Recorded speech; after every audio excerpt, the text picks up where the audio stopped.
Hello and welcome to On the Bench Extra, where we're discussing local football stories with invited guests. Joining me on the show this week from the East Riding FA is Pete Allison, alongside our regular guest, pundit, Tom Reid. We'll be discussing the latest results from the local teams, and we will also be previewing the weekend's matches. First of all, Pete, welcome to the show. Hi, Tom. Could you just give us a bit of a basis about your role and what you do with the East Riding FA? Yeah, my role with East Riding FA is the Disability Football Development Officer. So basically that is trying to develop disability football throughout Hull and East Riding, trying to increase the profile of disability football, trying to get more people playing, trying to increase the provision available so more people can sort of participate within disability football, and kind of get the sport out there for people that didn't know that it existed, or for people with a disability that didn't think that they could actually play football. So fantastic cause. How challenging has it been trying to promote that area of football? It's been challenging to a point. I think the hardest part is actually raising the profile and letting people know that disability football is out there. Obviously the increase in the provision available goes a long way to kind of promoting that, and also sort of spreading out throughout the county to some of the harder to reach areas, so people don't have to travel really to access it. So yeah.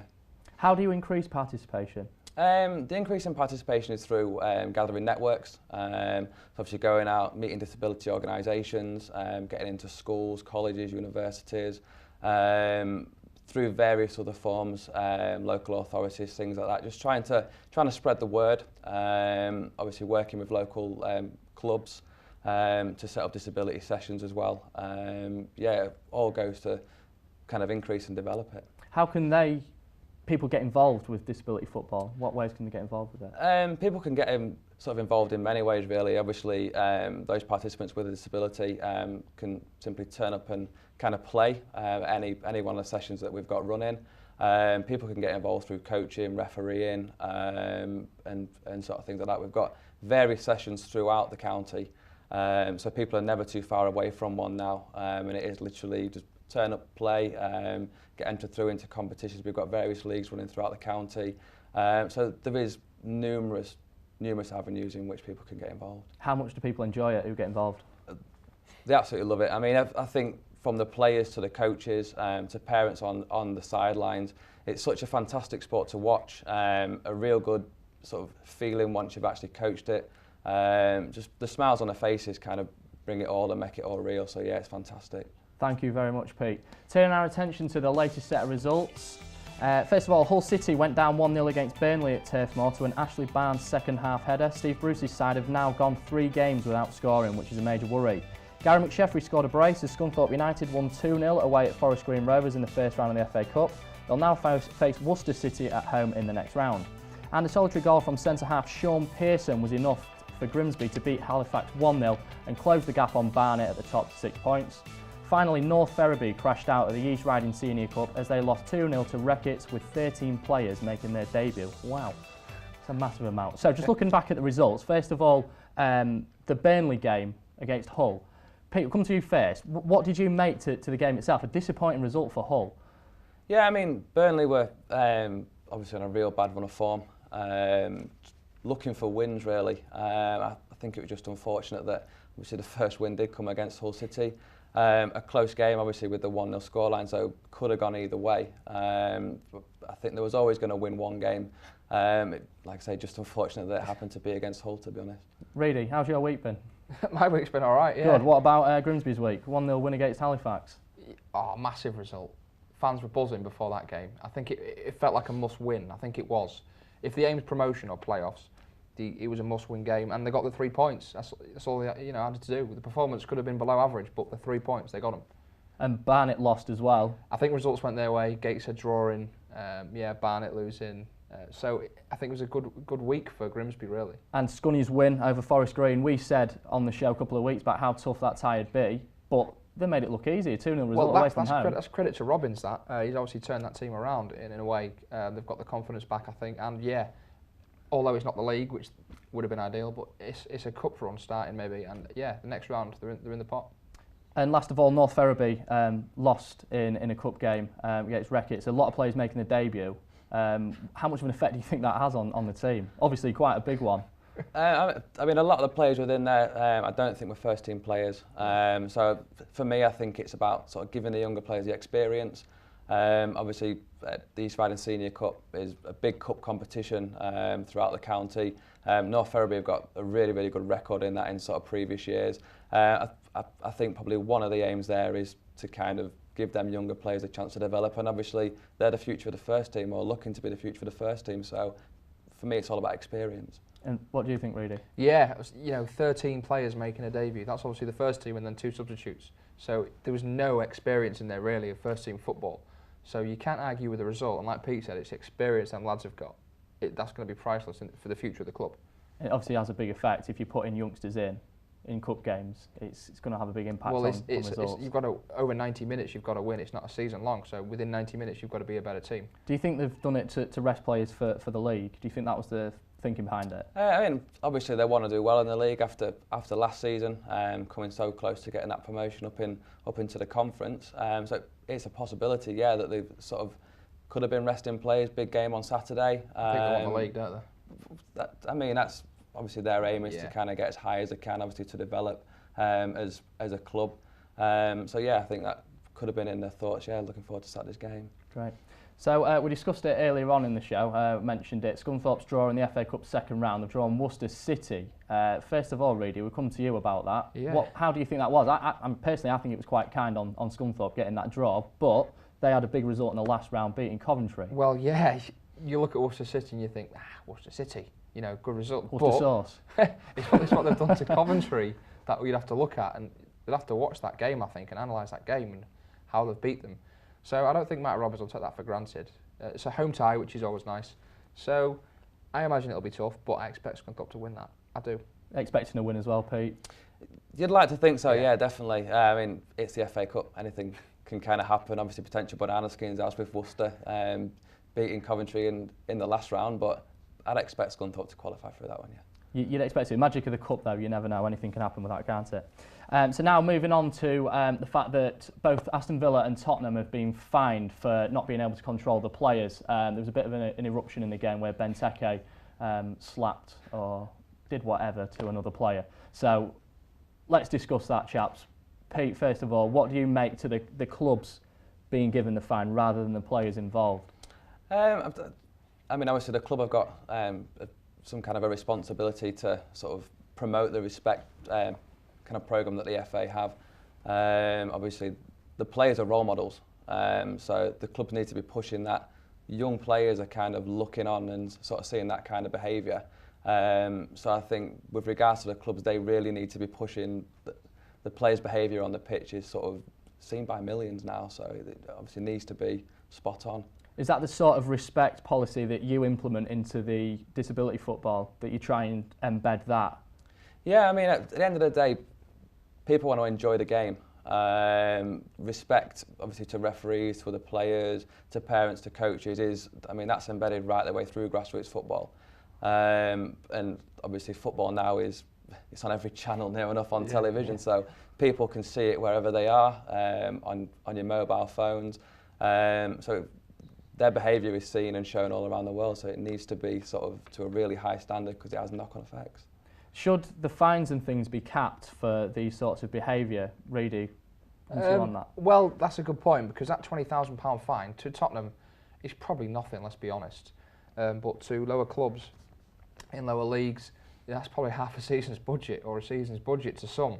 So yeah, is that consistent across the board, or do they look at the club and say, well, this isn't going to affect you as much? Or is the idea to punish them? I don't know. Exactly. So do they make it the same across the leagues, or do they, because for a club that's lower down, Pete, it might be unfair to give this same fine to what it would to a team like Tottenham or Villa. How do you think that should work out? I think with the fine being so high, I think it puts more of an emphasis on trying to drive the clubs, drive the players to sort of show that bit of respect to the officials and to the other players. If they know that there's a hefty fine coming at the end of it, maybe they might think twice about what they're actually doing, and obviously then it's only going to have positive effects on grassroots football as a whole. Yeah, I personally think when there's a big chaos that erupts on the pitch, I think the FA get a little bit scared and just think we'll whack it on the club rather than on the individual players. Maybe the FA should give the club the chance to find the players, or they can say no, we'll take it as a club.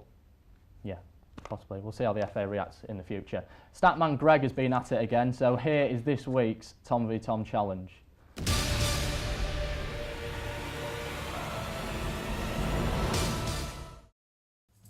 In 30 seconds, name the 10 players to have suffered the most Premier League career defeats.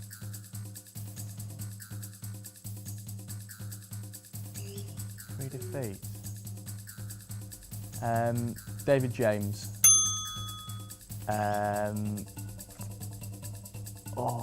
Mark Schwarzer. Carlo Cudicini. Ed De Hoy. Tim Flowers. Ian Walker. Steve Stone. Sol Campbell. Ian Taylor.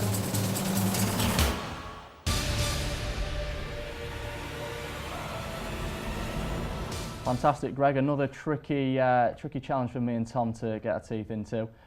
Just before we go to the break, we've got another teaser for you, and again, it's from Greg. Can you name the England Test cricketer who made 11 appearances for Scunthorpe United between 1980 and 1985? We'll see you after the break.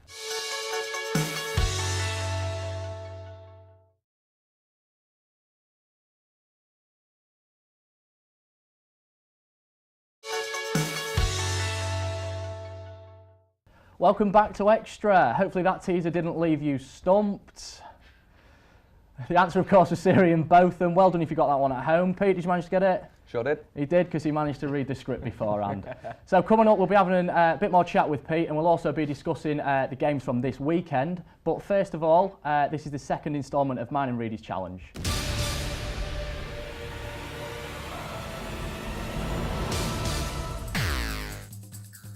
In 30 seconds, name the 10 players to have suffered the most Premier League career defeats.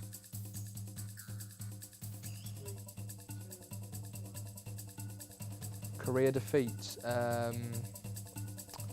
Anton Ferdinand.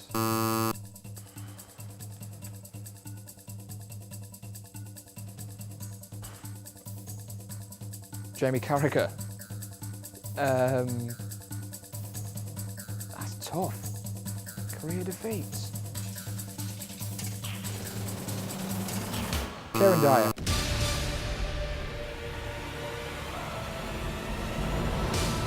So that was another tricky one, really, wasn't it? Difficult. We'll get Greg one day. We'll get him back, definitely. Yeah. So, a great wise man once said that football is a cutthroat industry. So what better way for that to lead us on to sack or stick? This week we'll be talking about Steve Bruce, the Hull City manager. We were lauding him the other week, Reedy, and now we're talking about him in sack or stick. What's going on? Well, that's football for you. 2 draws at the Emirates and Anfield. You lose Southampton 1-0, all right. The informed team, you can accept that, but then you go to Turf Moor and lose against a side who have not won in the league yet. So the 15th, if you look at the next fixtures coming up, they could be in the bottom 3 after those fixtures. So then, do you look at him as, say, should he stay?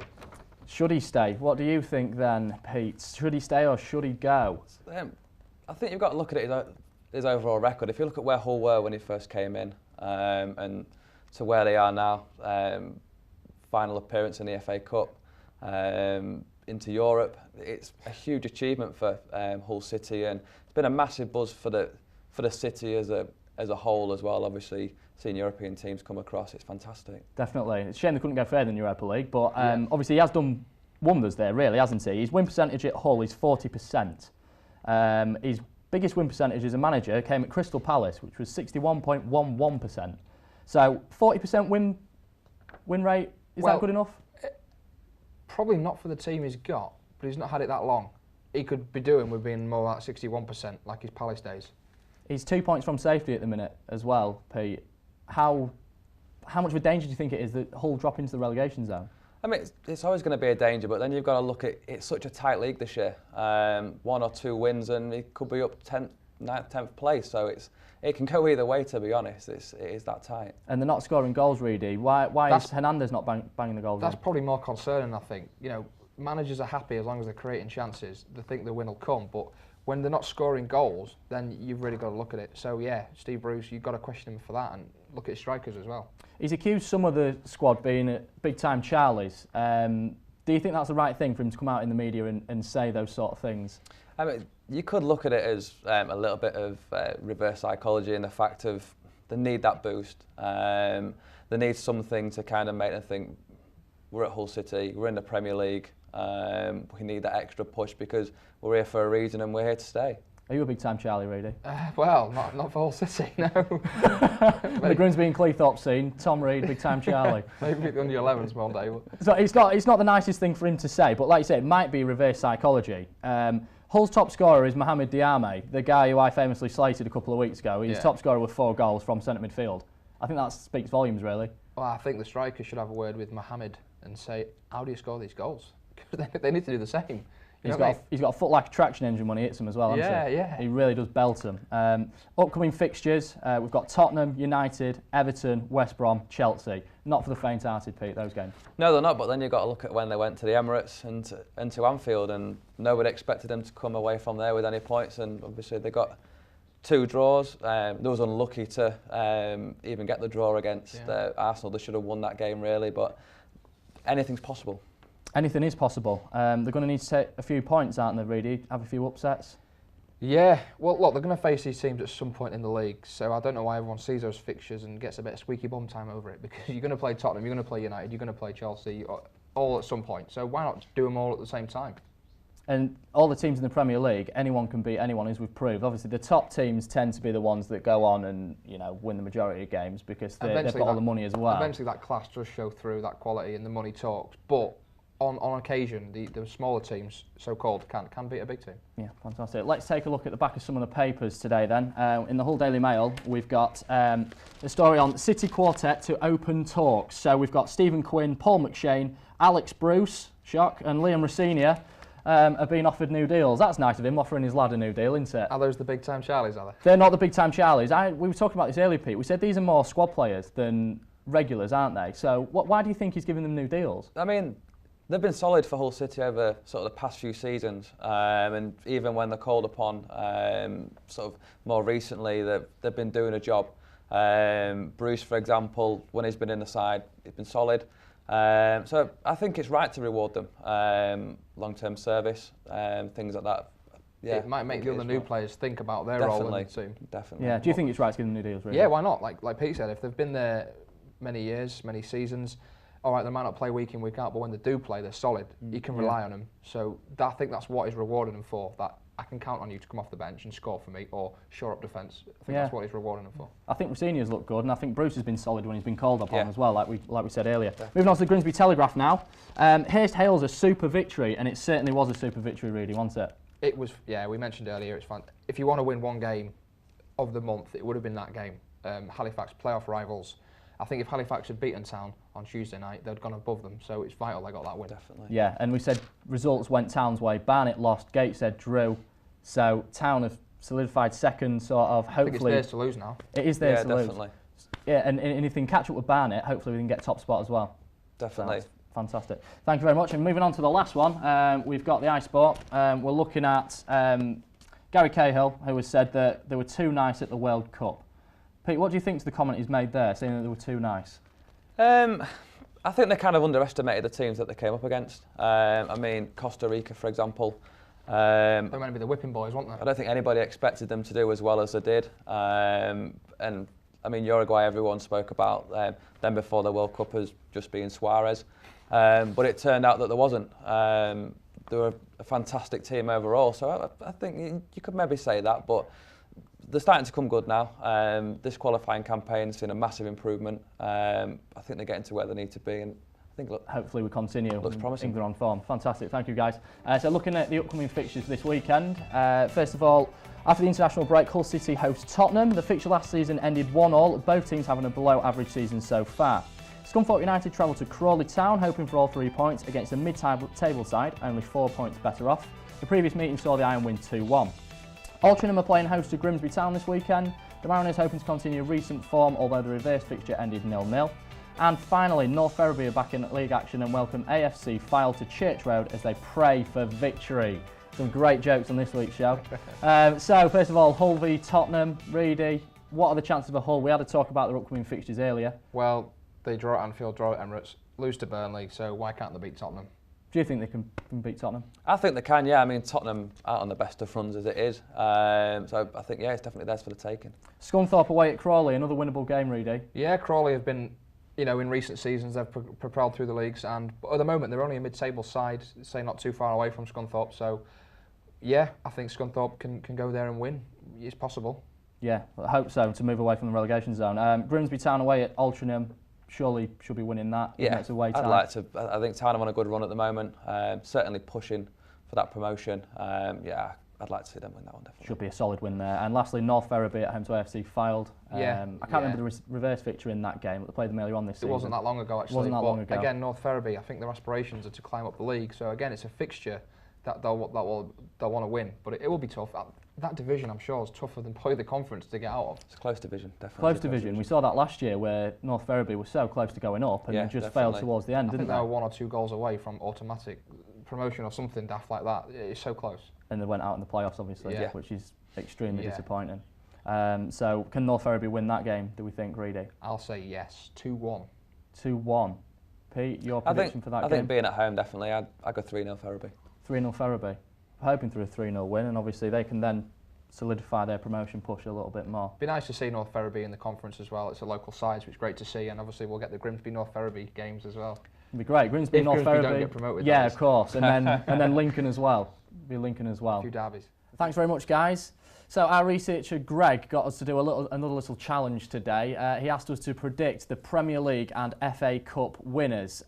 Pete, being the lucky man he is our guest today, so he has also predicted it with us. We're going to get him back on the show at the end of the season to see how we've done. This is sort of Dynamo-esque.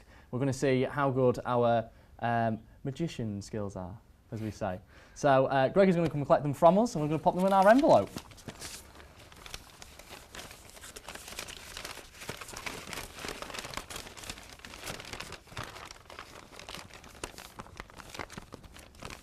There we go. We're sealing it. Yeah, with a kiss. With a kiss. As always, Tom. You feeling confident, Pete? Very. So, I've got West Brom to win the league. What about you, Reid? West Ham. West Ham? Yeah. What about you, Pete? It's got to be Hull City. Hull City? Yeah. I think Hull might be going down, possibly. No, they're on the way up. FA Cup. FA Cup. I'm going with Scunthorpe, so... Right, unfortunately, that's all we've got time for this week. You can catch us every week, every Saturday at 10 o'clock. For all other sports discussion, it's On The Bench, which appears every Tuesday at 7 o'clock. If you want to share your views with us, you can do this through social media and also by email. The details are on the screen now.